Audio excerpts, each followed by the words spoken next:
the name of the Father, and of the Son, and of the Holy Spirit. Amen. Prayer to the Sacred Heart of Jesus and the Immaculate Heart of Mary. O Heart of Jesus, pierced for our sins, and giving us your Mother in Calvary. O Heart of Mary, pierced by sorrow, and sharing in the sufferings of your divine Son for our redemption.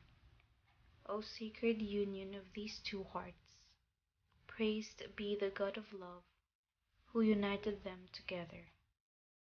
May we unite our hearts and every heart, so that all hearts may live in unity, in imitation of that sacred unity which exists in these two hearts.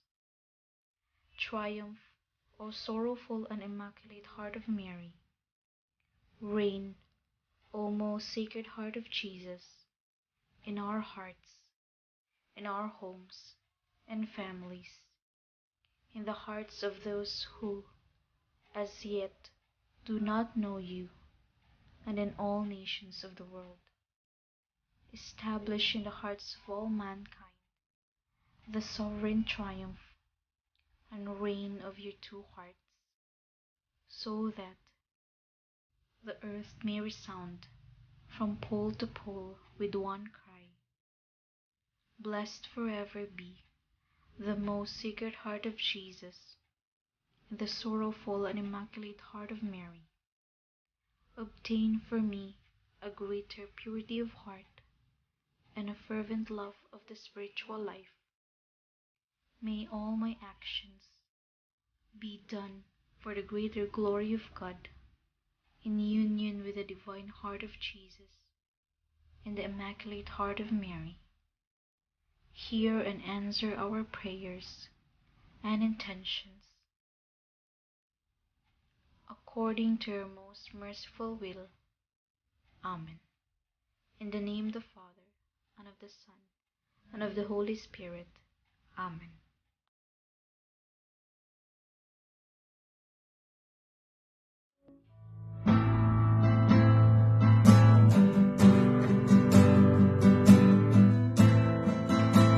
Sing hallelujah to the Lord,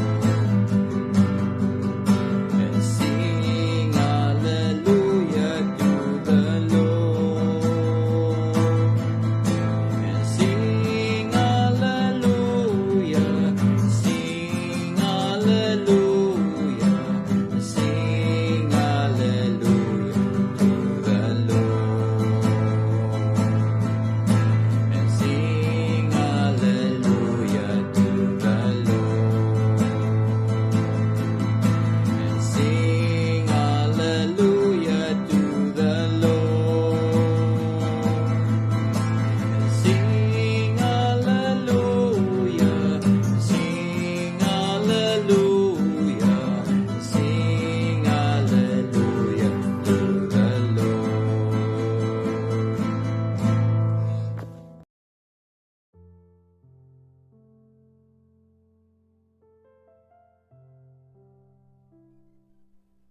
Ang mabuting balita ng Panginoon ayon kay San Mateo, Kapitulo 20, talata 1 hanggang 16. Papuri sa iyo, Panginoon. Noong panahong iyon, sinabi ni Jesus sa kanyang mga alagad ang talinghagang ito. Ang paghahari ng Diyos ay katulad nito. Lumabas ng umagang umaga ang may-ari ng ubasan upang humanap ng mga manggagawa. Nang magkasundo na sila sa upa na 1 denaryo maghapon, sila'y pinapunta niya sa kanyang ubasan.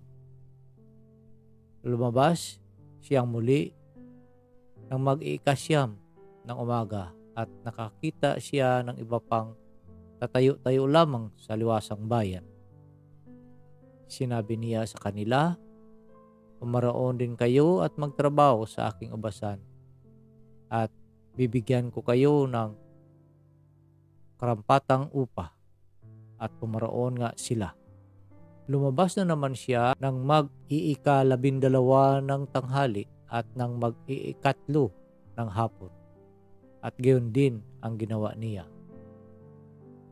Nang mag-iika-5 ng hapon, siya ay lumabas uli at nakakita pa ng mga ibang wala ring ginagawa. Sinabi niya sa kanila, "Bakit kayo tatayo-tayo lang dito sa buong maghapon? Wala pong magbigay sa amin ng trabaho eh," sagot nila. At sinabi niya, "Kung gayon, pumaroon kayo at gumawa sa aking ubasan."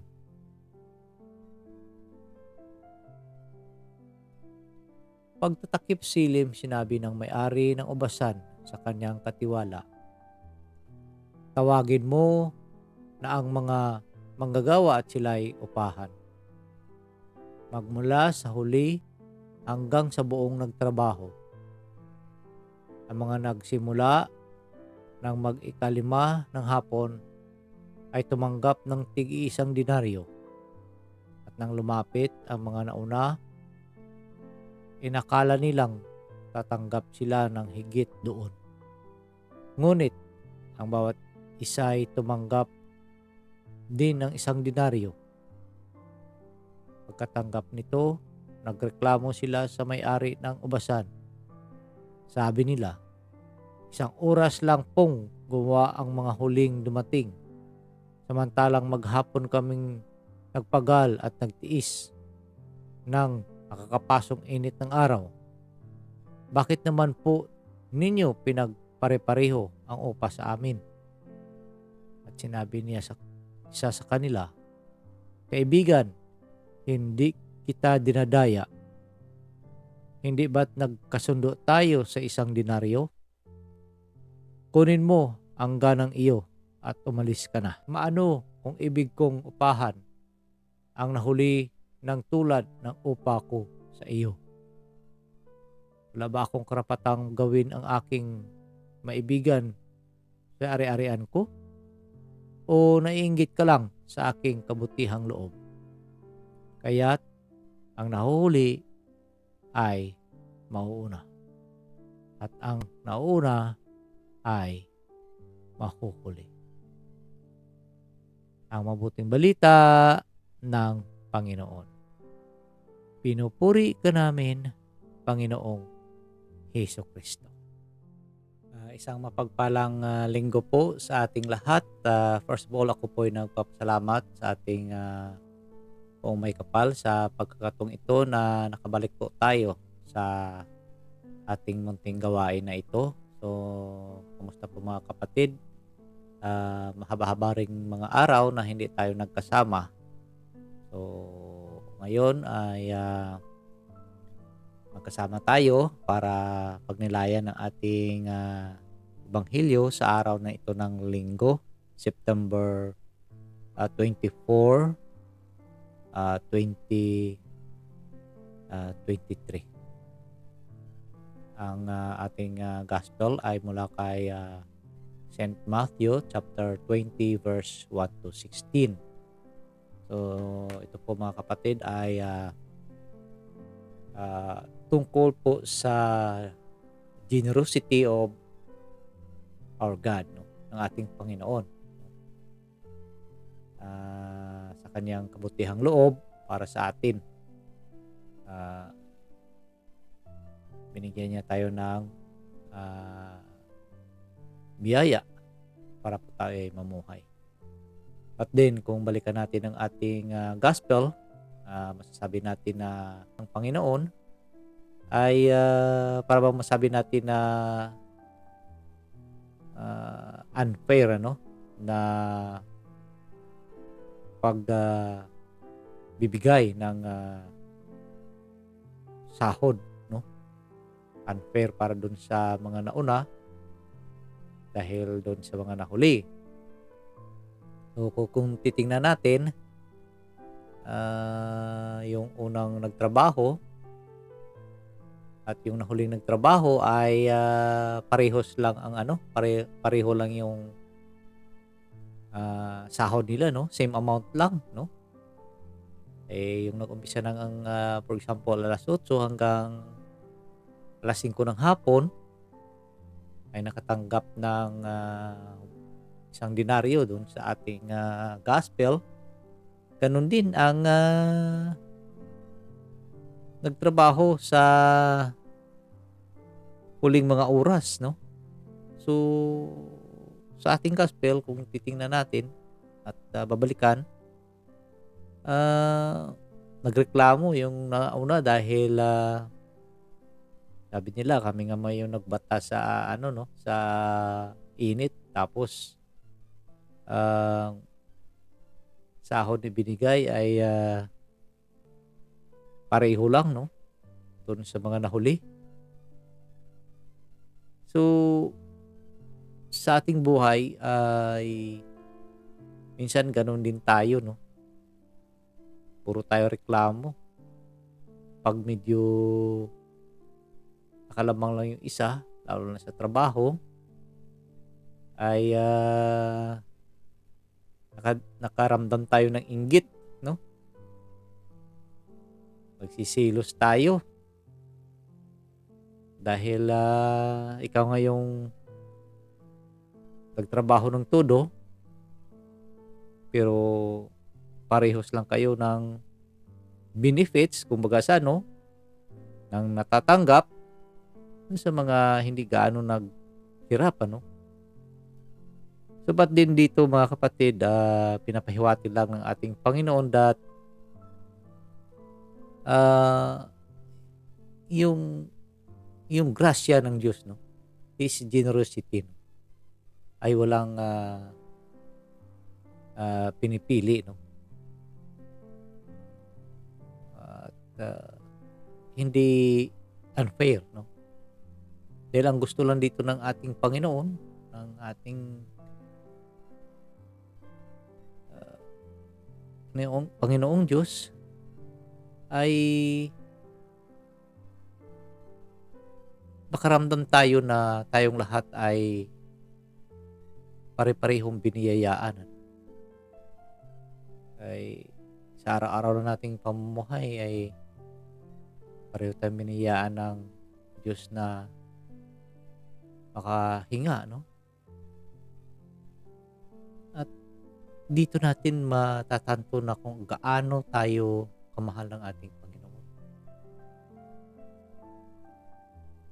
His generosity, 'no, nagiging paano siya, mapagbigay. Ay lahat tinatrato na tayo ng pareho.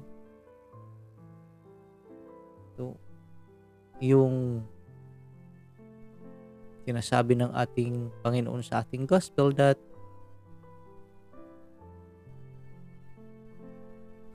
I'm not free, do as I wish with my own money. So, kung anong gagawin niya sa grasya, siya ang sunod. And sabi niya, are you envious because I am generous?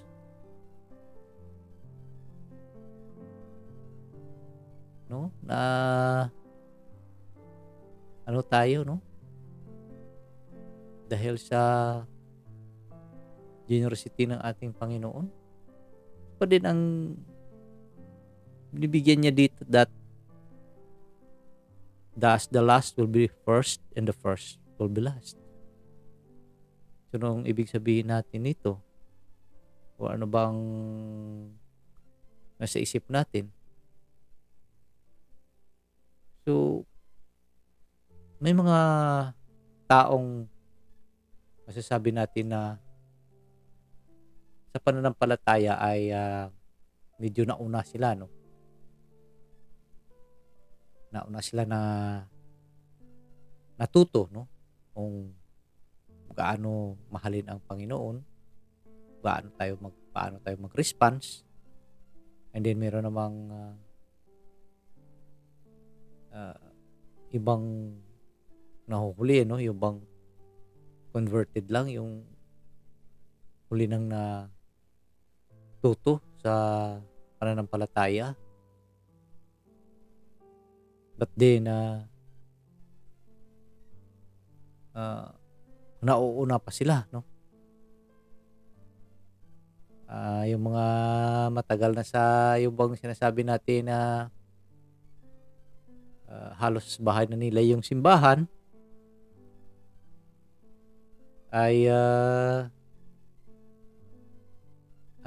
nasa pawan pa nung mga bihira lang pumupunta. But din, ang binibigyan lang ng emphasis dito ng ating Panginoon that kung ikaw man ay nagtamo na ng tagumpay, no? So, nakamit mo ng lahat. So, hindi na kailangan na ikaw pa rin ang mauna, no? Nabibigyan dahil meron ka na eh. Eh kung sa pila, halimbawa, may mga relief goods, pareho-pareho kayong tinamaan ng kalamidad, of course, ipa-priority muna yung naghihirap, yung mga walang-wala talaga. Ikaw na nakikita na meron pa, di ikaw na yung mahuhuli, no?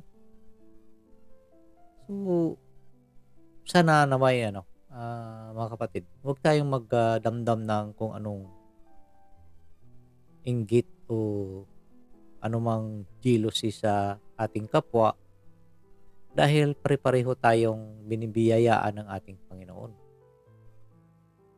So, merong biniyayaan ng advance. Then meron ding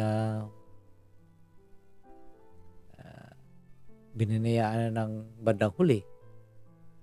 So, kagaya ng sitwasyon natin sa buhay.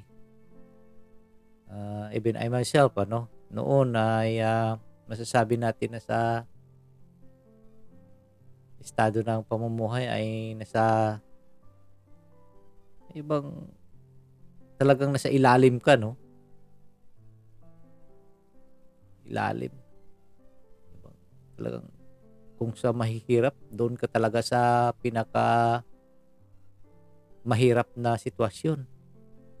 So, ikaw yung nahuhuli. But then, as times goes on, umiba na ang sitwasyon.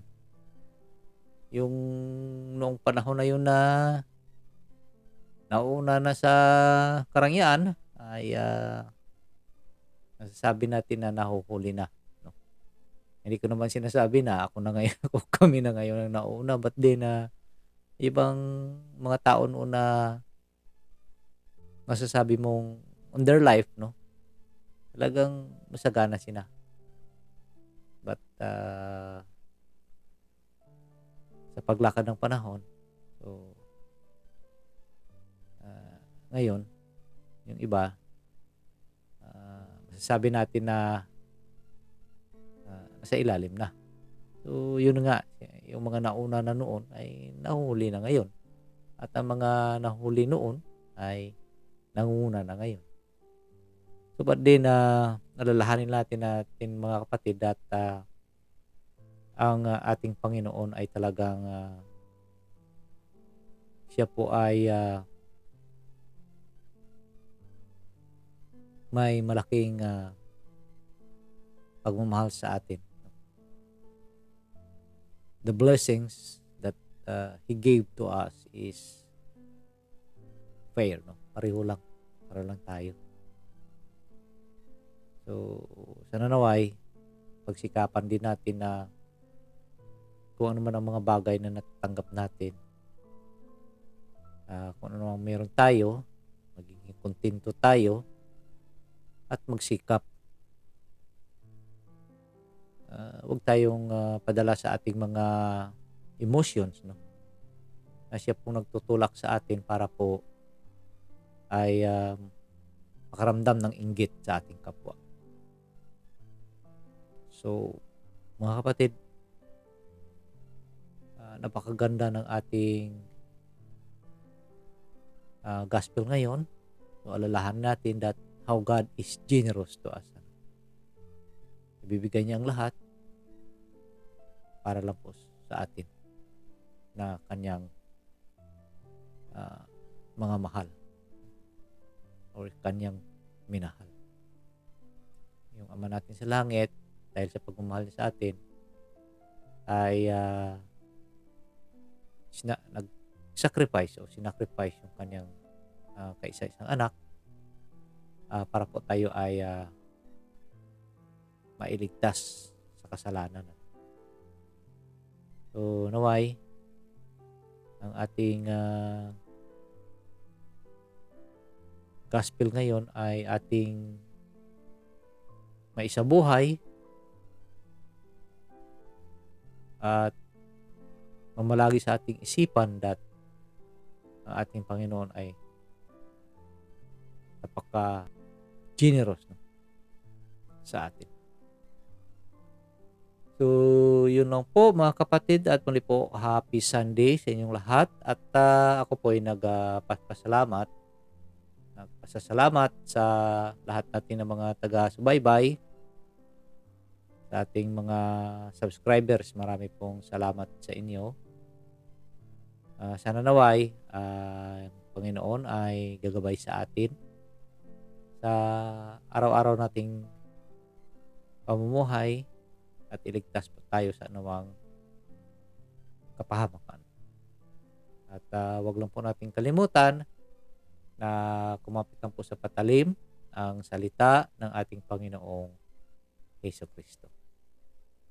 So, marami pong salamat at manalangin po tayo. Sa ngalan ng Ama, ng Anak, ng Diyos, Espiritu Santo. Amen. Let us pray. Spirit of wisdom and understanding, enlighten our minds to perceive the mysteries of the universe in relation to eternity. Spirit of right judgment and courage, guide us and make us firm in our baptismal decision to follow Jesus' way of love. Spirit of knowledge and reverence, help us to see the lasting value of justice and mercy in our everyday dealings with one another. May we respect life as we work to solve problems of family and nation, economy and ecology. Spirit of God, spark our faith, hope, and love into new action each day. Fill our lives with wonder and awe by your presence, which penetrates all creation. Amen.